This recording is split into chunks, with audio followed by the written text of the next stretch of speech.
Hey guys, welcome back to our channel. If you haven't already, make sure you are subscribed. If you like this video, give it a thumbs up and leave a comment down below of what you want to see next. In today's video, we are going to be talking all about our engagement story. Or I should probably say stories, since there are multiple. Yeah, there's two. There are two. So, why don't we get started? I feel like a good way to go about this would be to talk about kind of briefly the extent of our dating time frame. Sure. And then lead into the engagement. So we started dating in 2010. Yep, at the end of 2010. We dated for like 4 years. And then kind of went into a transition where we didn't get along very well and we broke up. It was so sad and horrible, and it was like 4 months of just like sadness and lots of crying and uncertainty. And if you want to see the video about us breaking up, you can click right here. It was during the summer. It was, yeah, so it was like 4 months during the summer, and then starting into fall, we ended up getting back together, sort of. We never really like made it official, but it was understood. I think I guess we didn't ask each other back out. Yeah, it wasn't like anything, will you be my boyfriend again? It was just like, all right, we're back together. It was around Halloween, I feel. Yeah, in October. So the 4 years that we dated before we broke up, it was always understood that I was gonna ask Thomas to marry me. And it was something that you even said out loud. Yeah. I was in the mindset that that was how it was gonna be, because I was to the point where I was almost ready to ask him, maybe 6-7 months before we broke up. And I had bought a house that I had planned on both of us moving into together. And then we started having trouble in our relationship. All of that got put on hold, and then we broke up. And then now you can pick back up. Yeah, so I'd always planned on PJ asking me, like he said, because I asked him out first, the first time. We like to do things in twos. But then I thought, you know, whenever we got back together again, after we'd broken up for 4 months, I thought, if we're getting back together, this time we're in it for the long haul no matter what. You know, we've beaten around the bush, we've dated for 4 years. Like, it's just time. I didn't want anyone else, he didn't want anyone else, and so I remember thinking about a month before I proposed, like, this is it. This is the guy I want to spend the rest of my life with. I want to have babies with him. I want to fix up houses and move into them with him and just spend my life with him. And so I made the decision to ask PJ to marry me. That was probably towards the end of October, and then I remember going to shop for a ring with my cousin Camille, and I looked over all these rings. I originally wanted to get a gold ring because I thought those are so classic and they'll always be in style, but I did not have that much money to spend on a ring, so I settled on a tungsten carbide ring.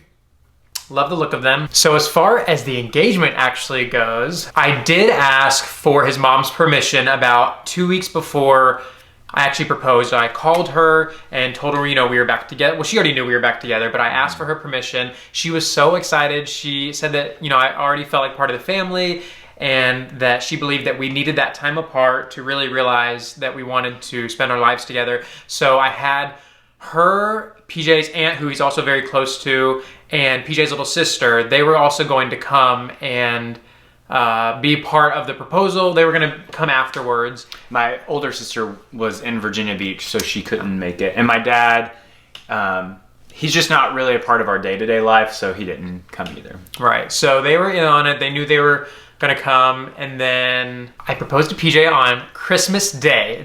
Christmas is PJ's favorite holiday, always has been.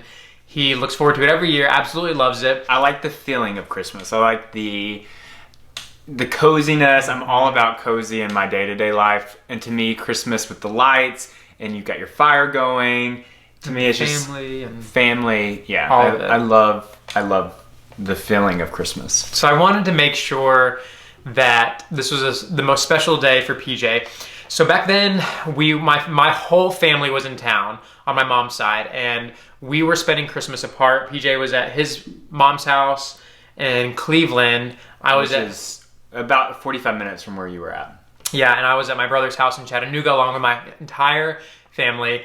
And I kept texting PJ all day. And we talked on the phone, but I was texting him and I was like, I really want you to come to my brother's house tonight because I have a Christmas present I want to give you.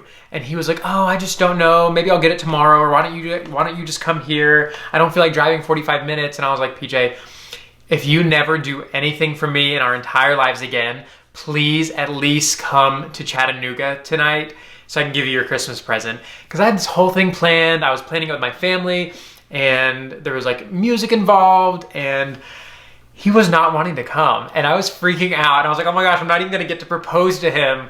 And what were you thinking? I don't think in the beginning that I'd caught on to what I thought was going to happen. Before I even started driving, I did end up coming to Chattanooga, and before I even left, I was like, he's going to propose to me. So I had an idea that I really thought it was going to be something big, and I thought that was what it was going to be. And then, yeah, so I did not want to go to Chattanooga that night, but whenever he made it almost obvious that it was a proposal. I did not make it obvious. There was no way. When you said, if you don't do anything else for me, except for this one thing the rest of our life, that was pretty serious. I mean, yeah, but whatever. So I had my whole family hide upstairs, and I think I should take over from this because you set it up for me. I pull up to Taylor's house and I park and I get out. It was kind of quiet when I got there. All the lights were off from what I could see from the outside, which I thought was weird because he was supposed to have like 15 to 20 family members in the house. And I'm like, okay, this is weird. And then I get to the door and I can kind of see through the window in the door that the lights were off, except that there was like flickering lights going. And when I open the door, there's tea light candles in a straight line going through the foyer, into the dining room, into the kitchen, to the back door. And I think there's music playing in the house, maybe? I don't think so. I don't think there was music inside. So I follow the candles to the back door. I open the back door, and Thomas is standing outside in this really cute outdoor patio area, and there's a fire going, and there's lights strung out there, and there's candles, and there's music playing. It was Enchanted by Taylor Swift. Yeah, our song that I labeled for and us. Immediately I knew I was right, and then I'll let you take over from there. So from there, I had my whole family hide. No one was actually there for the moment because I really wanted it to just be me and PJ.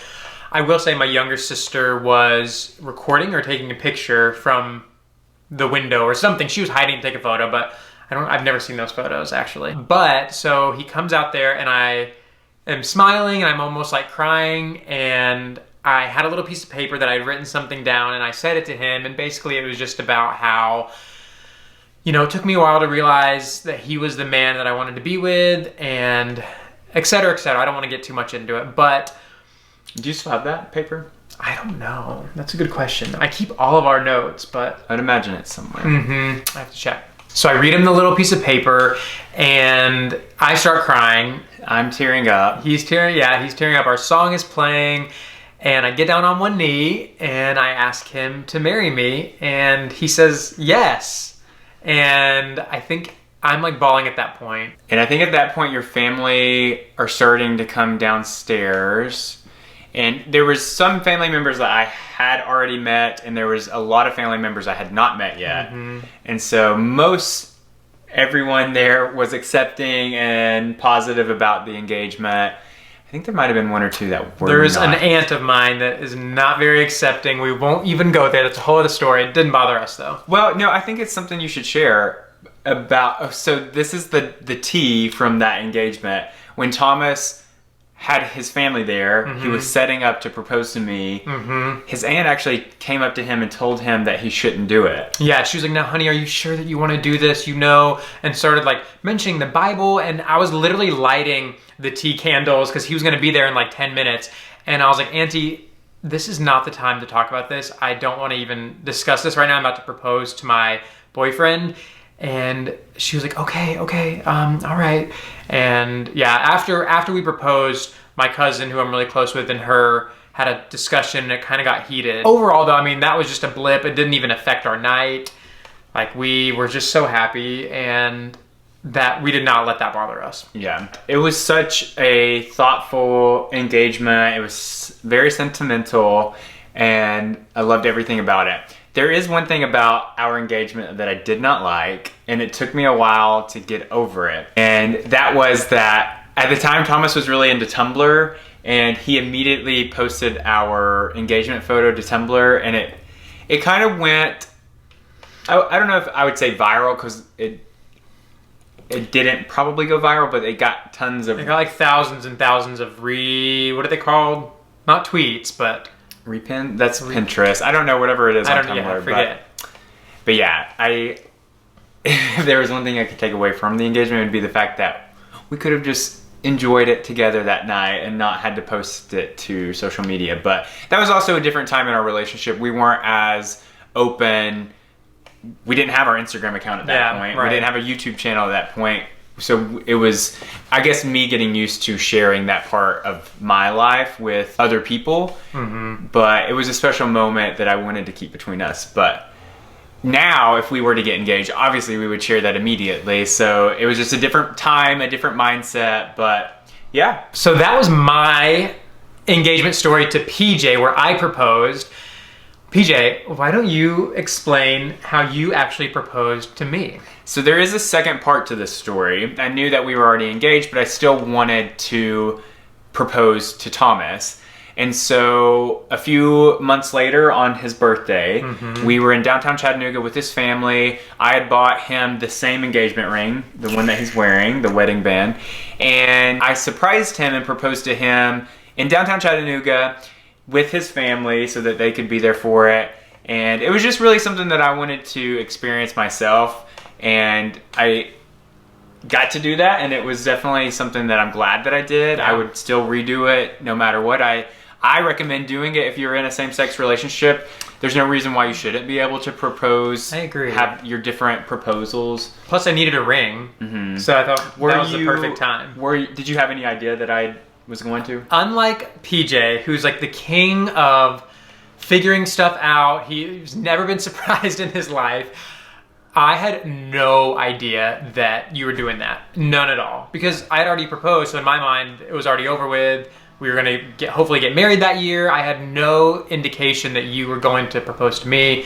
Yeah, it was so... I was like crying. I was completely shocked. I mean, you can see from the look on my face that I had no idea. I loved it. It was seriously... It was a perfect ending to a great birthday. And I was happy that my family was there. They got to see it. Yep. And then that was that. So that was both of our engagement stories. It was, for me, perfect. I think that you nailed it with how you set it up and making sure that my mom and my aunt and my sister was there. Even though they were a little late. They were, yeah, they missed the engagement. They got there after. They got there after him. They were supposed to be there before him. But it was hard though, because we were actually at my aunt's house for Christmas. And she lives even further. She lives like an hour and a half. Or maybe an hour and 15 from his brother's house. So it was a long drive, and she had company, so it was inconvenient for them to come, but they made it happen, and they were there. We were so happy they were there. So yeah, that concludes our video. Like always, you can find us on Instagram at PJ and Thomas. You can find us on Twitter as PJ and Thomas, on Facebook as The Property Lovers, and you can go to our website, pjandthomas.com, to read our blogs and shop our apparel. Until next time. Bye, y'all.